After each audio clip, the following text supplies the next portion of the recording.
News చూస్తున్నాం. సత్యసాయి జిల్లా కదిరి మాజీ ఎమ్మెల్యే సిద్ధారెడ్డిని సస్పెండ్ చేసింది వైసీపీ అధిష్టానం. ఆయన సస్పెండ్ చేయాలని జగన్ ఆదేశాలు జారీ చేశారు. ఎన్నికల సమయంలో పార్టీకి వ్యతిరేకంగా వ్యవహరించారని ఫిర్యాదులు చేశారు కొందరు నాయకులు. దీంతో ఆయనపై పార్టీ అధిష్టానం వేటు వేశారు.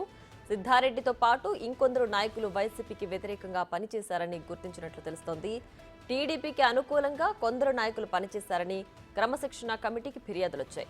వారిపై కూడా త్వరలోనే చర్యలు తీసుకునేందుకు సిద్ధమయ్యారు.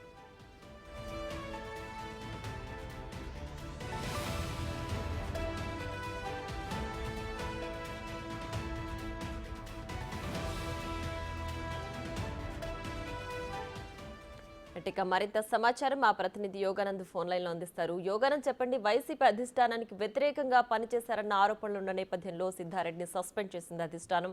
మరి ఇంకొందరి పైన కూడా ఆరోపణలు ఉన్నాయి కదా, వాళ్ళందరినీ కూడా సస్పెండ్ చేసే అవకాశాలు ఉన్నాయా? పూర్తి డీటెయిల్స్ ఏంటి? ప్రియా, ఉమ్మడి అనంతపురం జిల్లాలో వైసీపీ నేతలపై వైసీపీ అధిష్టానం క్రమశిక్షణ చర్యలు తీసుకునే సిద్ధమైంది. తాజాగా కదిరి మాజీ ఎమ్మెల్యే వైసీపీ మాజీ ఎమ్మెల్యే సిద్ధారెడ్డి పార్టీని సస్పెండ్ చేసింది. గతంలో పార్టీ వ్యతిరేక కార్యకలాపాలకు పాల్పడ్డాడు. ఓటమికి కదిరిలో వైసీపీకి ఓటమికి ఎంతో కదిరిలో ఇప్పుడు బలంగా ఉండేది వైసీపీ. అలాంటి ఈసారి 6,000 ఓట్లపై తేడాతో ఓడిపోయింది. దీనికి కారణం అంతా కూడా లోపల వైసీపీకి టీడీపీకి సిద్ధారెడ్డి సపోర్ట్ చేశాడు. వైసీపీ ఎమ్మెల్యే అభ్యర్థి కాకుండా అంటూ కూడా వైసీపీకి అనేక మంది కంప్లైంట్ చేశారు. దీన్ని దృష్టిలో ఉంచుకొని పార్టీ తాజాగా దర్యాప్తు జరపడంతో దీంతో నిజమని తేలడంతో సిద్ధారెడ్డి పార్టీని సస్పెండ్ చేసింది. ఇలాగే ఉమ్మడి అనంతపురం జిల్లాలో మరికొంతమంది ఉండే అవకాశం ఉంది. వారిపైన కూడా త్వరలో వేటు పడింది. ముఖ్యంగా ధర్మవరం, ఈ అనంతపురం అర్బన్, ఈ కళ్యాణదుర్గం ప్రాంతాల్లో ఎక్కువ మంది ఉన్నారంటూ కూడా తాజాగా వైసీపీ అధిష్టానానికి కూడా నోటీసులు అందరికీ తెలుస్తుంది. వీరందరినీ కూడా త్వరలో పార్టీ క్రమశిక్షణ చర్యలు తీసుకునే అవకాశం కనిపిస్తుంది. సిద్ధారెడ్డిపై అనేక ఆరోపణలు ఉన్నప్పటికీ టికెట్ నిరాకరించారు. దీంతో ముగ్గులు అభ్యర్థిగా పెట్టారు. దీంతో అక్కడ ముగ్గులు పనిచేయకుండా లోపల టీడీపీ అభ్యర్థి కందికోట వెంకటప్రసాద్ సహకరించాడు అన్న ఆరోపణలు పెద్ద ఎత్తున వచ్చాయి. దీనిపై దర్యాప్తు జరిపి తాజాగా వేటు వేసింది అధిష్టానం.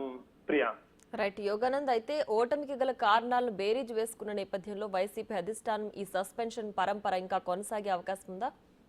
ఖచ్చితంగా ఓటమి గల కారణాలు బేరీజు వేసుకుంటూనే తమ తప్పు లేదు, కేవలం పార్టీ నాయకులు అంతర్గత కలహాలే అన్న కోణంలోనే విచారణ జరిపినట్టు తెలుస్తోంది. ఇదంతా కూడా వైసీపీ సస్పెండ్ నేతలు నచ్చడం లేదు.